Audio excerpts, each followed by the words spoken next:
नमस्कार। South Asia monitor के स्वयं पॉडकास्ट में आप सभी का स्वागत है। दोस्तों, कबीरदास जी का एक दोहा है, आपने पढ़ा और सुना भी होगा। अति का भला न बोलना, अति की भली न चूप, अति का भला न बरसना, अति की भली न धूप। लेकिन आज तो हर चीज की अति है, हर जगह असंतुलन है, और इसी अति असंतुलन का परिणाम है तबाही, और इसके लिए जिम्मेदार हैं हम और आप। आज देश में बाढ़ की खबरें हैं। हर साल बाढ़ आती है और हर साल सूखा भी पड़ता है। बारिश में डूबते हैं तो गर्मी में बूंद बूंद के लिए तरसते हैं। ये कैसा विरोधाभास है, कैसी विडंबना है ये। क्या हमने ये सवाल कभी खुद से पूछा कि आखिर ऐसा क्यों हो रहा है और ऐसा कब तक होता रहेगा? ये सवाल किसी एक दिन या किसी एक साल का नहीं है। अरे, ये तो जीवन का शाश्वत सवाल बनता जा रहा है, और हम हैं कि प्रकृति को दोष देकर अपना चेहरा छिपा लेते हैं। दोस्तों, इस सवाल के जवाब से अगर इसी तरह बचते रहे ना, तो एक दिन न तो ये प्रकृति बचेगी और न तो हम अपना चेहरा ही बचा पाएंगे। तबाही किसी सीमा में नहीं बंधी होती। ये न तो हिंदुस्तान देखती है, न पाकिस्तान, न कोई दूसरा देश। बाढ़ से तबाही की खबरें भारत में हैं तो 1/3 पाकिस्तान भी बाढ़ में तबाह हो रहा है। दूसरे किसी देश के भी डूबने की खबर आ जाए तो आश्चर्य नहीं। डूबने का, तबाही का भूगोल अलग हो सकता है, लेकिन इतिहास सबका एक है। सवाल, समाधान और विज्ञान भी एक है। तो आज चर्चा बाढ़ सुखाड़ के इसी विज्ञान पर। प्रख्यात पर्यावरणविद दिवंगत अनुपम मिश्र कहते थे, हम भटक सकते हैं, अपना रास्ता भूल सकते हैं, मगर पानी अपना रास्ता कभी नहीं भूलता। पानी को जब भी मौका मिलता है, अपने रास्ते को, रोड़े को हम सफर बना लेता है। डूबते तबाह होते तो हम हैं। बारिश में डूबने वाले किसी भी इलाके का इतिहास उठाकर आप देख लीजिए, वह किसी झील, तालाब, नदी, नाले का रास्ता रहा होगा।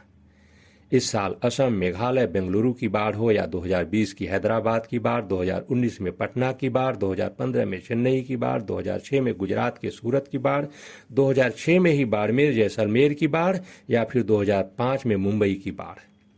हर बाढ़ की एक ही पटकथा, पानी के रास्तों पर अतिक्रमण। दोस्तों, जलवायु परिवर्तन अपनी जगह एक कारण हो सकता है, इससे इनकार नहीं किया जा सकता, लेकिन पानी के रास्तों पर अतिक्रमण बाढ़ की तबाही का पहला और प्रमुख कारण है। और यही अतिक्रमण गर्मी में सुखाड़ के लिए भी जिम्मेदार है, जब हम बूंद बूंद के लिए तरसते हैं। पानी के लिए लड़ाई झगड़े की खबरें तो आपने अक्सर देखी सुनी होगी। दोस्तों, आपको पता होना चाहिए कि आजादी से पहले देश में कोई 30 लाख तालाब हुआ करते थे। इनमें से 20 लाख आज अतिक्रमण की भेंट चढ़ चुके हैं या तो खत्म हो चुके हैं। जल पुरुष राजेंद्र सिंह कहते हैं, अभी 10 साल पहले तक देश में कोई 15,000 नदियां थीं। उनमें से 30% यानी लगभग 4,500 नदियां सूख गईं। जो बची हैं उन पर भी आधुनिक विकास का भारी दबाव है, और यही सूखी नदियां बारिश में जब जिंदा होती हैं ना, तो तबाही का कारण बनती है। प्रकृति ने नदी, नाले, झरने, झील, तालाब, समुद्र यूं ही नहीं बनाए थे। इनके पीछे पानी के प्रबंधन का एक विज्ञान था, आज भी है।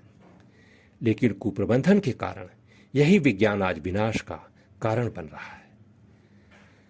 बारिश का पानी झीलों, तालाबों में जमा होता था। अतिरिक्त पानी नालों से होकर नदियों में और नदियों से होकर समुद्र में मिल जाता था। देश के हर गांव, शहर में तालाब, बावड़ी, कुंड होते थे। ये जल संरचनाएं बारिश के पानी का प्रबंधक थीं, इलाके को बाढ़ से बचाती थीं और बारिश के बाद के दिनों में पानी की जरूरतें पूरी करती थीं। नदियां पूरे साल बहती थी तो उनका रास्ता भी साफ रहता था, गाद की कोई समस्या नहीं होती थी और इलाके का भूजल स्तर बना रहता था। लेकिन जमीन की लालच में हमने पानी के प्रबंधक साधनों को ही पाट दिया। दोस्तों, जमीन की कीमत जब आसमान पहुंचती है ना, तो आसमान से गिरने वाली बारिश में हमें इसी तरह डूबना पड़ता है। और फिर गर्मी में प्यासा तड़पना भी पड़ता है। प्यास बुझाने के लिए फिर हमें नदियों को बांधना पड़ता है। आज शायद ही कोई नदी बची हो जिस पर बांध न बने हो। बांधों के कारण नदियां मर रही हैं, उनके रास्ते गाद से पट रहे हैं, और बारिश में जैसे ही इन नदियों में पानी आता है चारों ओर फैलने लगता है।